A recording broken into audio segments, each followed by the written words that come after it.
आपने सभी एक्ट्रेस को हमेशा साथ में चिल करते हुए गॉसिप करते हुए तो देखा होगा, पर क्या आपने ये सुना है किसी एक्ट्रेस ने और दूसरी एक्ट्रेस को थप्पड़ मार दिया हो? और ऐसे इंसिडेंट एक बार नहीं बहुत पहले से चलते आ रहे हैं। Hey everyone, welcome to the semi script. Let's talk about Bollywood actress fight. Amitabh और रेखा के किस्से तो आपने सुने होंगे। अब आप सोच रहे होंगे अमिताभ बीच में कैसे आ गए? बात तो एक्ट्रेस की फाइट की हो रही थी, पर अमिताभ थे तभी तो एक्ट्रेस की फाइट हुई ना। अमिताभ जी और रेखा के अफेयर की बातें कहीं से नहीं छुपी थी। जया जी को भी ये बात बहुत पहले से पता थी। बात 1980 की है। तो अमिताभ और रेखा शूटिंग खत्म होने के बाद दोनों साइड में बात कर रहे थे और जया जी सेट पर आई और उन्होंने रेखा के एक थप्पड़ जड़ दिया। थप्पड़ जड़ने की वजह ये थी, जया जी नहीं चाहती थी रेखा जी अमिताभ के साथ काम करें, बिकॉज अमिताभ जी और रेखा जी के बीच अफेयर चल रहा था। ये बात सभी को पता थी। ये थप्पड़ जड़ने वाली बात आती ही नहीं अगर रेखा जी इस मूवी में ना होती, क्योंकि जया जी ने बहुत कोशिश की थी राम बलराम में रेखा को ना लिया जाए, पर अनफॉर्चुनेटली ऐसे नहीं हो पाया। कहा जाता है जया जी बहुत समझदार और शांत स्वभाव की थी, पर ऐसा तो बिल्कुल भी नहीं लगता है। शायद वो पहले से ही बहुत ज्यादा गुस्से वाली थी।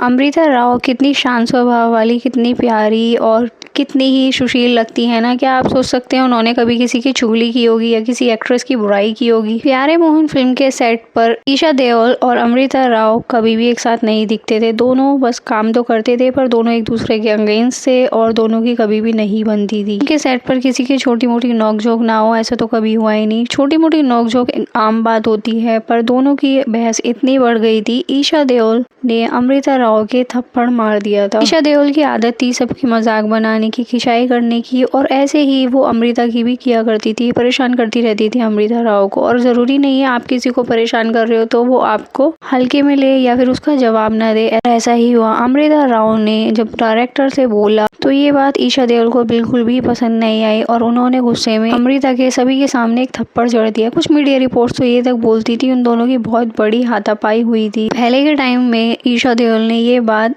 एक्नॉलेज की थी कि उन्होंने अमृता के संग फाइट की थी और थप्पड़ भी मारा था। कुछ दिन पहले मैंने एक इंटरव्यू देखा, उसमें ईशा देओल का ये कहना था, मैंने कभी किसी के साथ फाइट नहीं की। बार हम पीआर के लिए गए थे, वहाँ पे किसी मेरे फैन ने मुझे टच करने की कोशिश की थी, तब मैंने उसे थोड़ा सा डरा दिया था, धमका दिया था। बस मैं पंजाबी फैमिली से हूँ तो ये हमारे खून में है, बस इतना ही है। अगर मुझे कुछ गलत लगता है तभी मैं कुछ करती हूँ, वरना मैं कभी किसी के साथ ऐसा नहीं करती हूँ।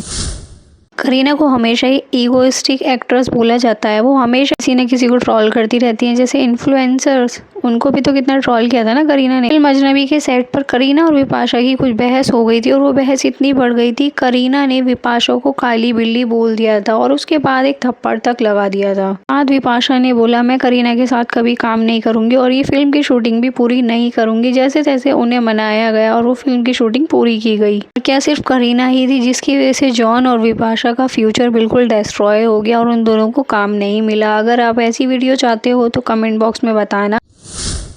सोनम कपूर जो अपने हमेशा इलॉजिकल स्टेटमेंट की वजह से न्यूज़ में रहती हैं। सोनम कपूर ने एक बार अपनी स्टेटमेंट में ये तक बोल दिया था, ऐश्वर्या आंटी, मैं उन्हें आंटी बोलूंगी बिकॉज वो मेरे पापा के साथ मूवीज में काम कर चुकी हैं। अगर सोनम के लिए ऐश्वर्या आंटी है तो आराध्या के लिए सोनम क्या होने वाली है? बिकॉज सोनम ने सलमान के साथ भी काम किया है और ऐश्वर्या ने भी सलमान के साथ काम किया था। पर जब सोनम फैन तक पे भड़क सकती है कमेंट करने के लिए, फिर ऐश्वर्या राय तो उनसे भी बहुत फेमस एक्ट्रेस हैं। बॉलीवुड की सबसे क्यूट एक्ट्रेस आलिया भट्ट। एक टाइम था जब आलिया और कैटरीना की बहुत अच्छी फ्रेंडशिप थी, पर कुछ ऐसा हुआ दोनों फ्रेंड्स नहीं रहे। रणबीर कपूर। आलिया हर इंटरव्यूज में कहती है रणबीर ने सिर्फ फर्स्ट टाइम उन्हें ही डेट किया, उससे पहले उनकी कोई गर्लफ्रेंड थी नहीं, उनकी एक्स कभी थी ही नहीं। ऐसा हुआ है क्या? रणबीर और कैटरीना का अफेयर तो किसी से छुपा ही नहीं है और रणबीर ने दीपिका को भी चीट किया था, ये बात सभी को पता है। पर फिर आलिया ने ये फ्रेंडशिप क्यों तोड़ दी कैटरीना और दीपिका से, जहाँ वो इतने अच्छे फ्रेंड थे? क्या रणबीर ही थी क्या उनकी वजह? करीना कपूर और ईशा देओल दोनों ही रूट थे और दोनों ही साथ स्कूल में पढ़े थे और दोनों ही बेस्ट फ्रेंड थे। क्या दोनों इसीलिए रूट थे? दोनों का नेचर सेम था, दोनों बेस्ट फ्रेंड थे इसीलिए? That's it guys for this video. ऐसी और वीडियोस के लिए आप मेरे चैनल को सब्सक्राइब कर लेना, वीडियो को लाइक कर देना और शेयर करना मत भूलना। Thanks for watching.